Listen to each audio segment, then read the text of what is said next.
think that lots of people are usually probably afraid to say what they mean all the time and what they feel. I'd say that's probably a big fear amongst women, especially young women who aren't very confident in their beliefs yet. So, Why do you think a lot of women are fearful of speaking up and saying what's on their mind and expressing themselves? I think there's a societal sort of mold that women are supposed to be very ladylike and maybe be more passive on their opinions rather than being very blatant and open about if something is not sitting right with them or if whatever the situation is.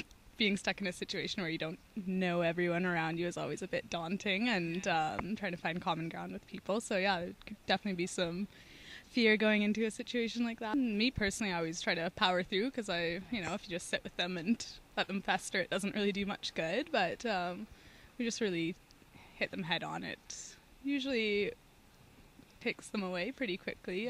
But I think that lots of people probably close down a bit and quiet down, especially in social situations.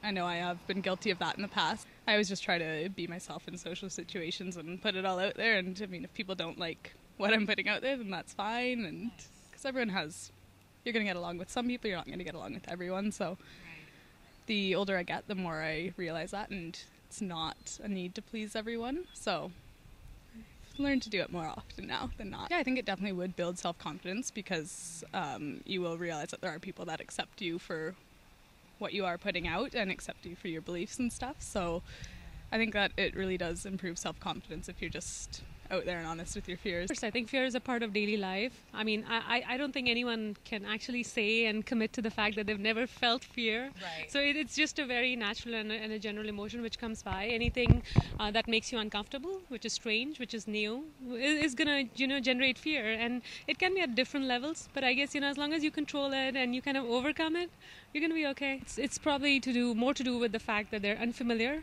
with the places or the people they're gonna meet.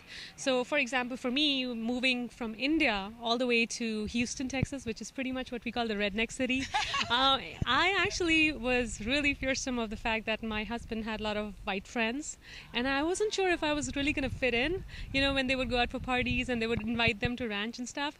But I can only tell you that fear can be overcome by actually confronting it. And when I met those people, I mean, they were just absolutely amazing, the most helpful and just most polite people on the surface. So I've been fortunate to befriend them and kind of call them my family, and actually they've been kind enough to kind of help me even in my move, even though I've known them for such a short time. So that just goes on to tell you that you just need to take it head on. Yes. and see what comes off it, what you make out of it. Like, really, I was scared of that, but it was all worth it. Something like that. You probably kind of draw more out of that experience, and then you're more stronger and more capable to handle fear next time. Right. And you're more positive, I would say, if you have good experiences. So. Right. Yes. So would you agree then that facing your fears, understanding your fears and facing them head on definitely impacts our self-confidence? Definitely, on a daily basis. Yeah. Every day, every single day. Right.